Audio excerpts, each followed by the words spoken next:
Thanks for being with us on Moments That Matter at the completion of round 3. A little different look for us today because of travel reasons. Derek Rucker and I couldn't be in the same place at the same time at the completion of this round. So we're just doing it a little bit differently this morning. D-Ruck, good to see you. Good to see you, Jack, and what an exciting round it was, and just capped off by that crazy game yesterday down in Tasmania. Now, this is the game that I'm tipping you would have been watching at the airport or on the plane on the way home. I just got home to watch it as well. What a wild finish.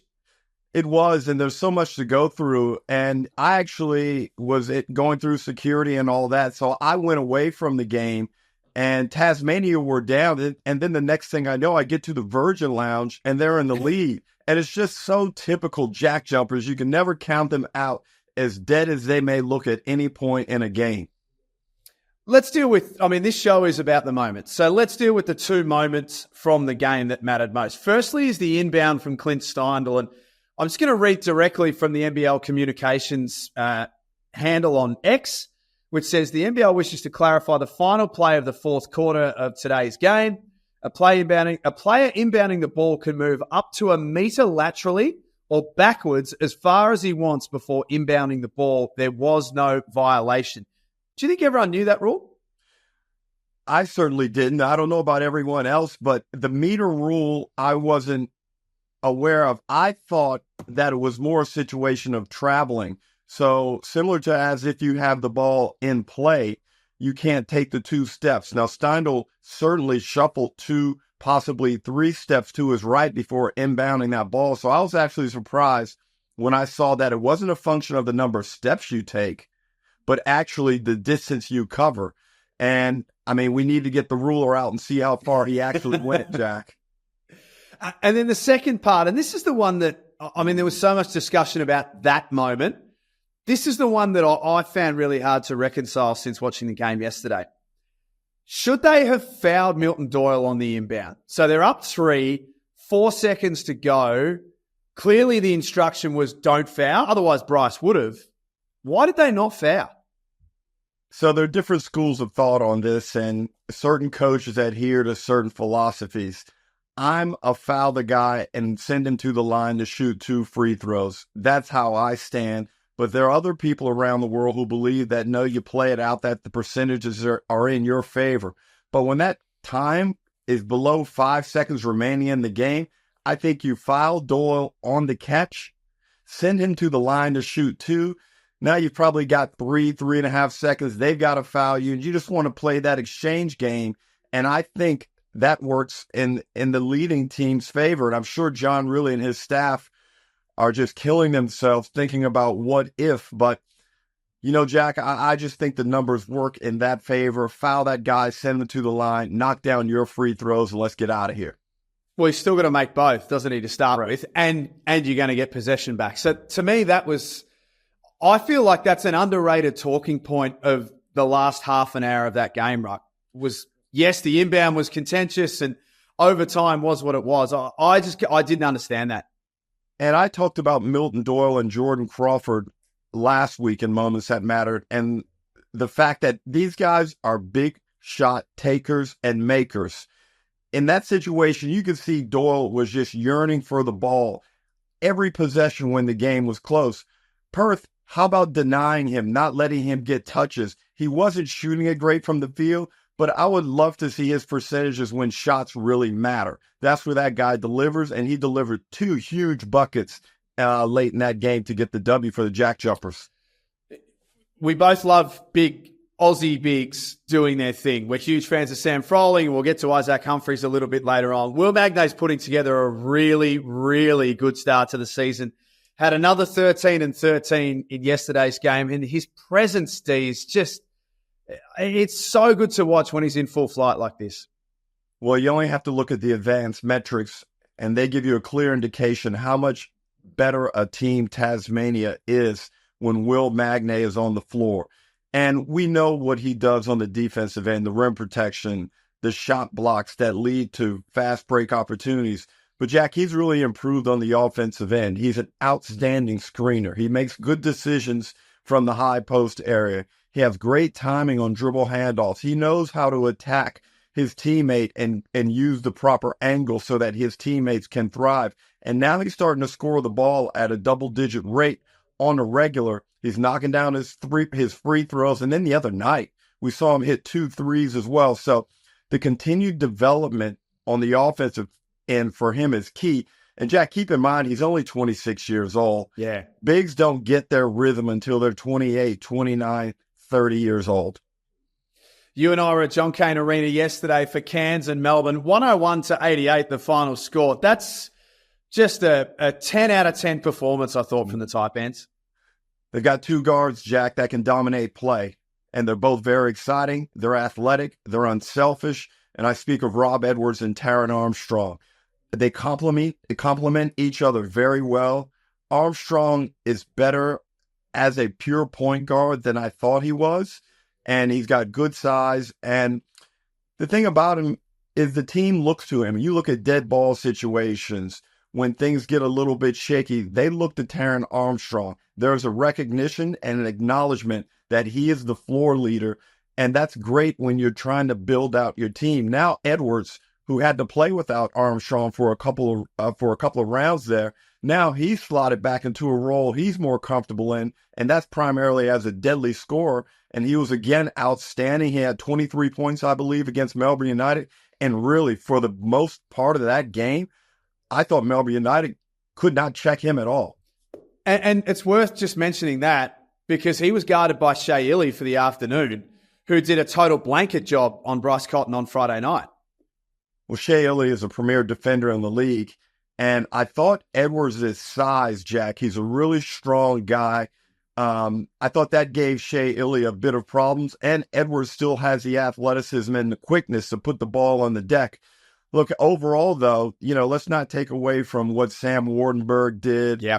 They also got a valuable contribution from Kyron Galloway and Akol DeGack. Those guys were dominant on the front line against the Melbourne United front line. And overall, Adam Ford must have flown back to Cairns just feeling elated with where his team is currently positioned at 3-1. Do you see Rob Edwards as a potential All-NBL first-teamer? Without a doubt. And he's a guy who is only going to get better. And it's funny, Jack, because all through the preseason, when we were putting up our early predictions and we were doing all this stuff with player evaluations, and his name was not mentioned, and he kept putting up the crying face emojis. And I heard from some people who I really respect. They were like, Derek, you're going to like Rob Edwards and the way he plays the game. And they are correct. And he's correct in laughing at us and leaving him out of a lot of these predictions for his success during this season. I think everyone knows how much I love calling Bryce Cotton. I call him the benchmark. He's just about my favourite player to commentate. Rob Edwards is making a very, very quick challenge for my favourite player all of a sudden. Well, I mentioned last week that I thought he's a perfect match for the city of Cairns. They like someone that plays hard with a lot of energy, with some bravado. And I think that relationship between the Cairns supporter base and Rob Edwards is only going to multiply as this season continues. So they were the 2 biggest positives, I think, of the weekend. Let's talk the Brisbane Bullets here, Derek. It was a 9-point margin in the end. That's a total fallacy. That there was not 9 points the difference between Sydney and Brisbane for that game on Saturday night. First game back at Boondall, big occasion. That was pretty grim, to be honest. It was, and they got a clear indication of where they are in the competition. They are a bottom 2 or 3 team currently. They have to get better contributions from, firstly, James Bateman, secondly, Dang Adele. These guys were really bad. I know Bateman got some points late in the game, but they were insignificant points. They're not the type of points I'd want to see him scoring in critical conditions in games in which the Bullets are trying to win. He hasn't found a way to score out of the half-court offense, which is a concern. And Brisbane aren't good enough on the defensive end to create opportunities for him to get out in transition. Dang Adele has been really disappointing also, Jack. He was someone who I expected to be really impactful early in the season based on what I saw in the preseason.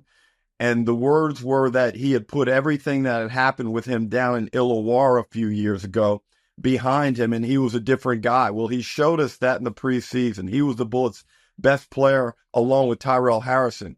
But he had a donut against Sydney.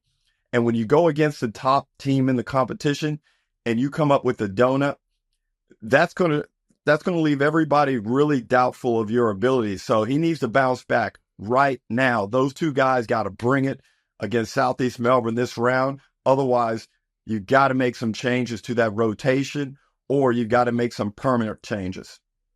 There are bigger issues than just the point guard position, but we know, and you know better than anyone, you've been in this position, you know how important the PG role is in this league. What do they do with James Bateman? Do they give it another round? Do they give it another two? What happens next? Jack, if your point guard can't perform, you're doomed in this league. It's the bottom line. And especially this year where everyone's gone out and they've got studs at that position. So you're playing uphill already. So Bateman's got a chance now. This round coming up, they're playing Southeast Melbourne, a terrible defensive team. This is where I need to see him exploit Southeast Melbourne's weaknesses, show me what he has. If he can't get it done against Southeast Melbourne, I really doubt he can play against anyone in this league effectively. So the Bullets, I don't think they necessarily need to win that game because they have a lot of home games to come. But I need to see Bateman perform at a level that says, okay, there's promise there. We can move forward with you. To another point guard who was topical leading into round 3, and that was Kendrick Davis. He is now well and truly worked out what he needs to do to be successful in this league. He had 32 on the weekend. He's now running this team, but also getting his at the same time. Derek, he's going to be a real one to watch, I think, in the next few weeks. And let me clarify some things for the knuckleheads out there that said I tried to disparage Kendrick Davis. I didn't disparage his ability. In fact, I spoke directly to Coach Mike Wells and said, leave him on the floor more via NBL Now on Thursday. That's what I said. What I said was that Kendrick hasn't been around here long enough to understand the difference in the teams and the identities of teams. But what I know that he does know what he's talking about is when he has the ball in his hands, because he is making plays. He was outstanding in those 2 games. Jackie's quick. He can shoot the ball, and he may be the best guard in the league in the pick and roll situation. And he's got great tools to work with in that situation. He's brought Montrez into the equation nicely. Isaac Humphries looks like a different player now. And full credit to Mike Wells. You know what he's good at, Jack, is learning. He learns quickly. He's adapted quickly. And those wins, especially the game at Illawarra, that is a massive win. And those are the types of games where you can turn your season around. They got contributions from their 4 dogs, Harrell, Humphries, Vasiljevic, and Davis. Those 4 guys are as good as anybody else's 4 in the competition. You talk about Isaac Humphries, 17-8 on Thursday in their win over Southeast Melbourne, 22-6 on Saturday in Illawarra. And your point was a really good one, that he just looked like a different person. His body language, he was engaged. Goodness me, if they can get him in that sort of form as well as what we're seeing from Davis and Harrell and Vasiljevic, this is really interesting all of a sudden. Well, the thing I like about Montrez also is he's not trying to make it all about him with his touches and so forth. I thought in the first game of the last round that they played, he did a good job of trying to get the ball to Isaac. I thought there was some nice interior passing between the two. And Montrez is just going out there and being very efficient with what he's doing. I believe he leads the league in plus minus. His impact is sensational when he's out there. And away from the numbers, Jack, his physical presence, like you always have to be aware of where he is on the floor because he's such a big body. He plays with such reckless abandon and violence out there that he is a cause for concern to the opposition. And then, of course, he's a very good finisher around the bucket.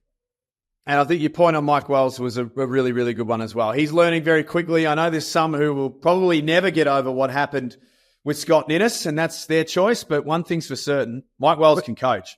But, Jack, the Sixers and Scott Ninnis worked out their differences last week. So anyone who has a problem now, move on. You got to move on. If they're cool, then you need to be cool. Yeah, I think some of them will choose not to move on, which is their own reason. So let's talk about Perth before we finish up.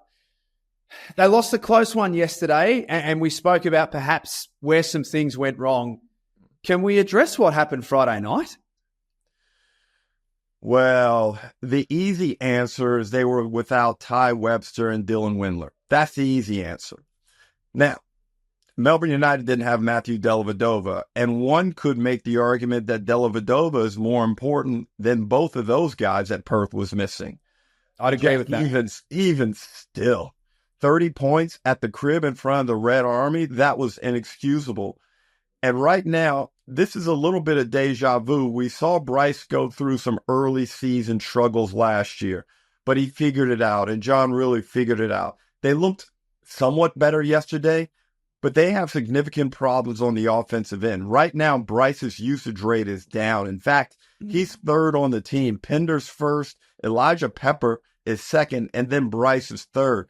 They've got to find a way to get him the ball in his sweet spots. And also, I think Bryce is going to have to flex a little bit and assert his dominance and call for that ball and start to make some plays just one-on-one. This is last season all over again. I feel like it was around the exact same time, round 3, round 4 last season, that you were saying the exact same thing. At that stage, they had Jordan Usher, and the ball was kind of sticking in his hands a little bit. So does Bryce almost have a reference point to go back to and say, well, this is what I did last year? He certainly does. And John really, again, has resurrected this team's seasons, the past 2 seasons. So he understands what it takes. Now, I watched the press conference with Really the other night, and I was actually kind of impressed with some of the things that he said about Ty Webster and how Ty Webster's value to the team is hard to measure because he brings energy. He brings, some physical aggression that other guys may not have, and he has experience. And I acknowledge what John says, and I'll be curious to see if things get better when Ty Webster returns to the lineup. But they do have a problem in the point guard position. They are light there when Ty Webster doesn't play. So let's keep our eyes peeled to that one. Let's finish off with thumbs up, thumbs down. Last week we started with the negatives, so let's start with the positives this week. What was your favourite part of the weekend? I thought watching Xavier Cooks go out there and absolutely dominate Brisbane and make it look so easy, and maybe give myself a little pat on the back for having him number one. Because it was a risky move, Jack. It was a risky move. Hey, I didn't go in with all of this confidence that he was a number one guy. But Jack, he's really come out and played outstanding basketball. And the thing I like about it is they don't run anything for him. He's playing a lot of positions on the floor. And during that game in Brisbane, the number of text messages I was receiving saying how good Xavier Cooks is on both ends of the floor. So coming out of the gate early, Jack, he's my thumbs up for this round. I love that. I'm going to give my thumbs up to Adam Ford, who I'm such an enormous fan of as it is, but that was a coaching masterclass again yesterday. That's now 6 of the last 7 that Cairns have won over Melbourne. But yes, they shot the ball well. They were I think it was 44% from outside, which always helps. But you mentioned it earlier. He's got the best out of Kyron Galloway immediately when Adelaide couldn't unlock his potential. He's getting the best out of AK Gack. He's got Edwards. He's got Bradshaw as a really nice sort of support mechanism as well. And they won that game without Tanner Groves yesterday. That's right. And his ability to evaluate talent and then measure how that talent is transferable to the NBL is elite. And keep in mind, Jack, he's lost guys who improved in their time there. We know Pender, Qual. But if you look at Sam Anenga spent a year up there and got tutelage under Adam Ford, and he's gone on, and he looks like he's now going to be a star in the competition. So Ford gets an A+ for his ability to bring talent over, procure them. Like, once you recognize the talent, you still got to get them signed. You've got to pitch cans to talent. And, of course, the biggest one that's right now on the roster, obviously, is Taron Armstrong. He may have found himself a long-term point guard. And I think even beyond that, I mean, Sam Wardenberg had some second-year blues. Sam Wardenberg's a different player this year. Even watching Jonah Antonio came out yesterday and is a much better defender than what he was in year one in the competition. And Kyle Adnam, there wasn't a spot on another team for Kyle Adnam, but he's managed to find someone in Kyle who can come out and give them a bit of leadership when they need it. I thought they were brilliant yesterday, Cairns, and they were brilliantly coached. And Jack, they always play hard. And that's the thing that I love. No matter what the situation is, rarely do you see an Adam Ford team go out there and lack energy and enthusiasm. Thumbs down? Thumbs down. This is a tough one, but I'm going to have to go with Southeast Melbourne, Phoenix. Jack, I don't like the body language. And are they organized? Derek Walton Jr. doesn't seem to have the same zest that we saw him play with at the Bullets. The imports, Hurt is doing a good job. Okay, I think he's a serviceable player.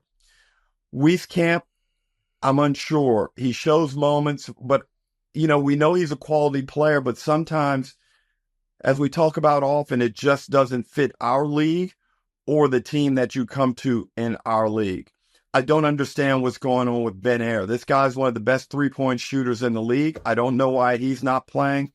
He's a very good defender on a team that look, when you play Southeast Melbourne, you can guarantee you're going to put 90 on the board. If you play slightly above average, you'll get to 96. If you play great, you'll get up to 105. But that's not a good starting point for Southeast Melbourne. This game against Brisbane, against a terrible offensive team, they need to hold Brisbane to 85 or less. And then I can start to see some type of future there. But right now, Jack, they're on the brink. They're on the brink of needing wholesale changes. And I'm not talking about at the end of the season. I'm talking about before Halloween. Yeah, they're my thumbs down too. And I think if you jump ahead to Saturday night, Southeast Melbourne play Brisbane at John Cain Arena. There's going to be an enormous loser out of that game. The winner might get something out of it. The loser, my worry, Ruck, and you've been around programs, you understand this, so you're the one that needs to answer this. Is it broken already? Because that's my worry with the Phoenix. It feels like it might be broken already. Well, if it's not broken, it's on its way to the garage for a severe tune-up. And I just wonder what's the identity? What's the belief like amongst the group? Not in terms of a collective belief, but what do they think about the point guard? What do they think about the four-man? What do they think about the coach? What do they think about the strength and conditioning coach? All these factors come into it. And I just wonder what the trust and the belief look like in that program. I'd love to be down there inside to see what's going on. We can only speculate from outside, but the results tend to point to there being some serious issues there and ones that need to be fixed stat. That game is going to be an enormous watch this space on Saturday night. Don't forget the round starts on Thursday. Cairns and Perth in Cairns all of a sudden. This is a major, major game to start round 4. Ruck, you have a great week. Sorry we couldn't be together yesterday afternoon. Have a great week. We'll catch you next time. All right, Jack. Thanks for being with us on Moments That Matter. Don't forget, right across this week, NBL.com.au is where you need to head for all the latest news and information.